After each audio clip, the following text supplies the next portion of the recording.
35 years, $10 million vaporized into thin air. A murderer's row of Hollywood's absolute greatest talents, from Martin Scorsese to David Mamet, all tried and all failed.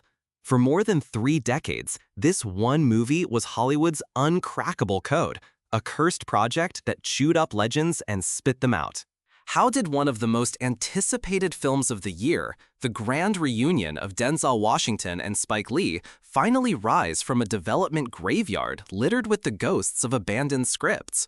Today, we're pulling back the curtain on a Hollywood saga almost as dramatic as the film itself. This is the unbelievable story of highest to lowest.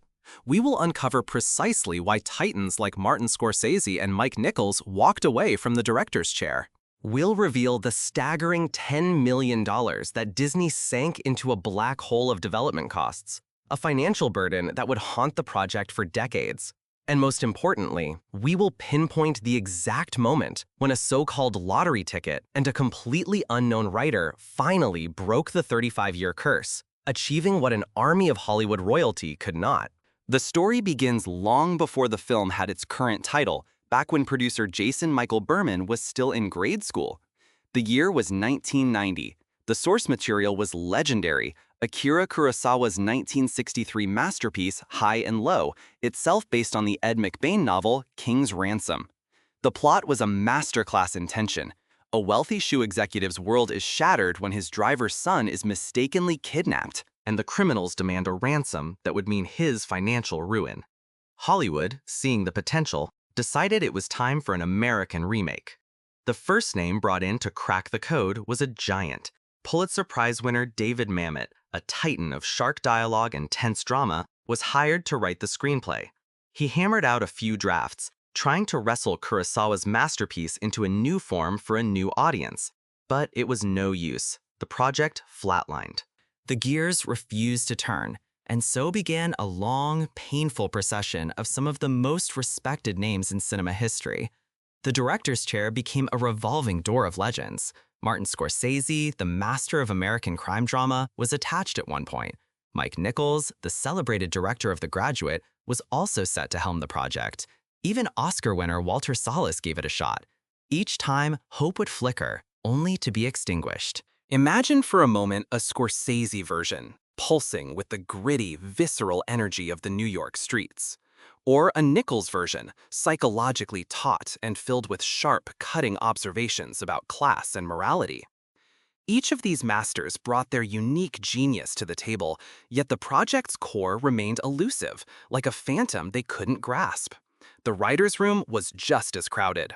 Scribes like Jeff King and Ransom screenwriter Richard Price took their turns, attempting to solve the puzzle. David Mamet himself circled back in 2009, trying to breathe new life into his old drafts. A year later, in a fascinating twist, comedian and filmmaker Chris Rock took a stab at writing his own version. Throughout this tumultuous period, the powerful and controversial producer Scott Rudin boarded the ship, tasked with shepherding this perpetually troubled project to shore. With each new writer and each new director, the development costs mounted. Disney, through its Touchstone and Miramax labels, kept pouring money into the void. This was, after all, an era where top screenwriters were paid millions for their services, even for scripts that never saw the light of day. In total, the development bill climbed to a breathtaking $10 million. This wasn't just a number on a spreadsheet. It was a $10 million anchor, dragging the project to the bottom of the ocean. Any new attempt had to justify not only its own budget, but also this massive inherited debt. It made the film radioactive, an albatross around the neck of anyone brave enough to touch it. Then, silence. The project, weighed down by its own history and its colossal budget, finally languished. It became a piece of Hollywood lore, a cautionary tale about a can't-miss project that somehow, repeatedly, missed. For years, it sat on a shelf, collecting dust. Cut to 2019. The cinematic landscape has changed dramatically. Producer Jason Michael Berman, now known for hits like Ben Affleck's Air, receives a phone call that will change everything. On the other end of the line is Andrew Finkelstein, the longtime agent for none other than Denzel Washington. Finkelstein reveals a crucial piece of information. His Oscar-winning client had always been fascinated by high and low, but he knew the old versions weren't going to cut it. The project needed a fresh take, a compelling reason for it to exist in the modern world. And then came the bombshell.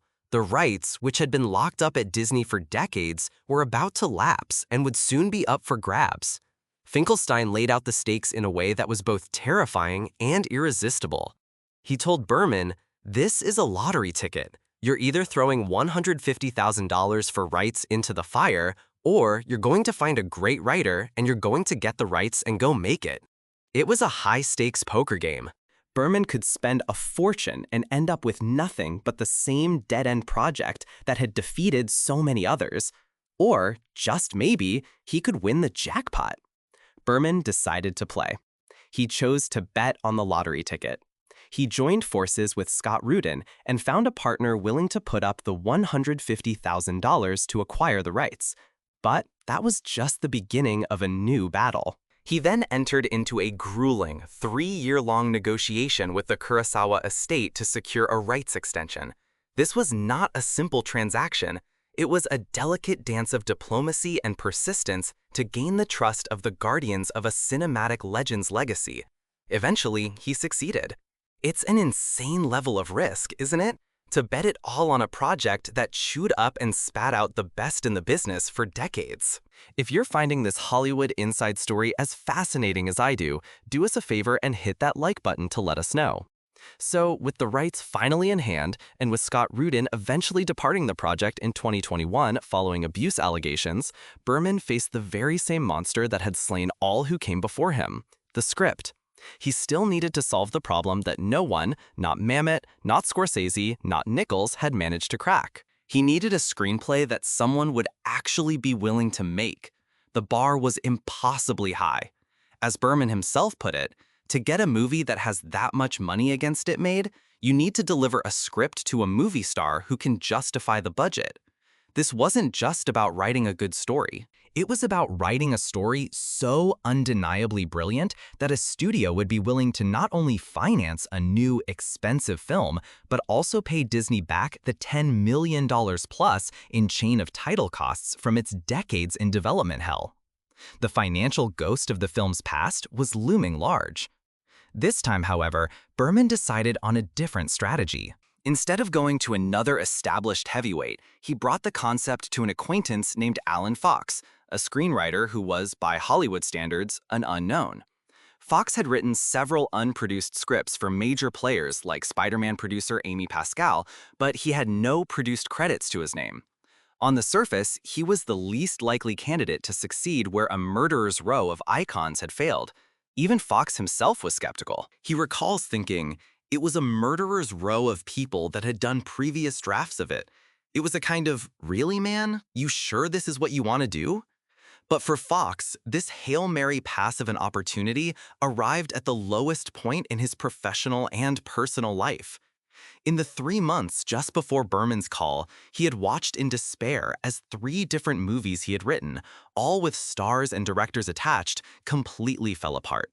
To add insult to injury, his girlfriend of several years broke up with him. He was facing the abyss that so many creatives in Hollywood fear, the cold, hard reality that talent and hard work don't guarantee success. He was on the verge of being just another name in a long list of what-ifs. This wasn't just another job for him, it was a lifeline. And he had a take.